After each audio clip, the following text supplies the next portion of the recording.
నమస్తే, మనతో పాటు షాద్ నగర్ శాసనసభ్యులు వీర్లపల్లి శంకర్ గారు ఉన్నారు. మాట్లాడదాం. అన్న యూసఫ్గూడ డివిజన్ ఇన్ఛార్జ్గా, కృష్ణానగర్ కాలనీకి ఇన్ఛార్జ్గా ఉన్నారు. ఇంటింటా ప్రచారం చేస్తున్నారు. ఏమంటున్నారు ప్రజలు నవీన్ యాదవ్ గెలుపు గురించి? ఈరోజు మేము ఎన్నో ఎన్నికలు చూసినాం. ఈ ఎన్నిక చాలా బ్రహ్మాండంగా ఉంది. ముఖ్యంగా ఈ యొక్క జూబ్లీహిల్స్ ఎన్నికల్లో, ఉప ఎన్నికల్లో భాగంగా మేము ఇంటింటి ప్రచారం చేస్తున్నది అనేది వాస్తవం.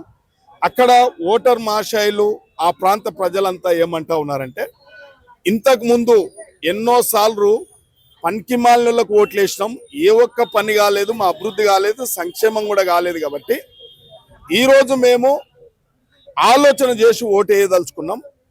ఈ రాష్ట్రంలో రాష్ట్ర ముఖ్యమంత్రి రేవంత్ రెడ్డి గారు ఒక మంచి ముఖ్యమంత్రిగా ఈ రాష్ట్రాన్ని పరిపాలన అందిస్తూ ఉన్నాడు, సంక్షేమం అందిస్తూ ఉన్నాడు, అభివృద్ధి అందిస్తూ ఉన్నాడు. కాబట్టి అకారణంగా చనిపోయిన మాగంటి గోపినాథ్ ప్లేస్లో ఇలా ఉప ఎన్నికలు వచ్చినాయి. కాబట్టి మేము వారు ఉన్నప్పుడు 3 సార్లు ఎన్నికలలో వారికి ఓటేస్తే మాకు ఈ ప్రాంతం అభివృద్ధి చేయలేదు, సంక్షేమం చేయలేదు. కాబట్టి నవీన్ యాదవ్ 2 సార్లు ఓడిపోయిండు. 2 సార్లు ఓడిపోయినప్పటికీ మా బిడ్డ, మా కండ్ల ముంగల్లో ఉండే బిడ్డ, ప్రజలలో ఉండే బిడ్డ, ప్రజల సమస్యలు పట్టుకున్న బిడ్డ ఒక చక్కటి అభ్యర్థిని కాంగ్రెస్ పార్టీ అభ్యర్థిగా నిర్ణయించారు. కాబట్టి మంచి అభ్యర్థి, కాబట్టి ఆ అభ్యర్థిని ఎన్నుకుంటాం, తప్పకుండా ఓటేస్తాం.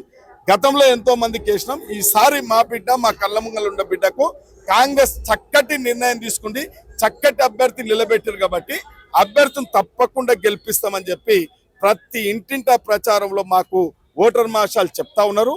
ఇలా నవీన్ యాదవ్ యొక్క గెలుపు నల్లేరు మీద నడికనే అయిపోయింది. అత్యధిక మెజార్టీతో కూడా గెలుపోతుంది. కాంగ్రెస్ పార్టీ ఒక బీసీకి టికెట్ ఇచ్చింది. ఒక బీసీకి టికెట్ ఇస్తే అతని పైన ఎన్నో ఆరోపణలు వస్తున్నాయి. నవీన్ యాదవ్ రౌడీ, నవీన్ యాదవ్ వసూలకు పాల్పడతారంటూ.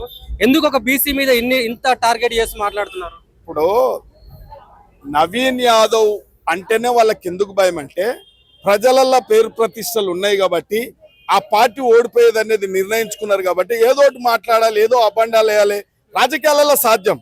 ఎదుటి వ్యక్తి మీద, ప్రత్యర్థి మీద లేనిపోని మాటలు సృష్టించడం వాళ్ళ నైజాం. కాబట్టి మరి ఒకవేళ రౌడీ షీటరే అనుకుంటే మీకేం లాభం అవుతుంది కదా? రౌడీ షీటర్కి ఎవరు ఓట్లేరు కదా, మీకే లాభం అవుతుంది కదా?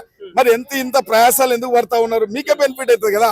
అంటే కాంగ్రెస్ పార్టీ ఇవాళ ఈ రాష్ట్ర ముఖ్యమంత్రి, పిసిసి అధ్యక్షులు, ఏఐసిసి అధ్యక్షులు కూడా ఒక చక్కటి అభ్యర్థిని ఎంపిక చేయడం వాళ్ళు జీర్ణించుకోలేకపోతున్నారు.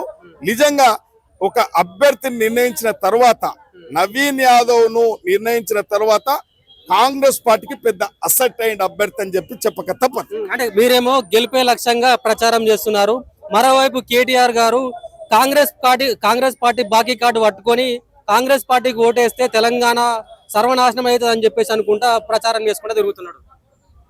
కాంగ్రెస్ బాకీ కార్డు ఇవాళ కాంగ్రెస్ పార్టీ దేశంలో, రాష్ట్రంలో అధికారంలో ఉన్నప్పుడు తెలంగాణనిస్తే, తెలంగాణలో 2 సార్లు అధికారాన్ని అనుభవించి 10 ఏళ్ళు అధికారాన్ని అనుభవించి 30 నుంచి 100 మోసాలు చేసింది ఎవరో ఈ రాష్ట్రంలో ప్రజలకు అందరికీ తెలుసు.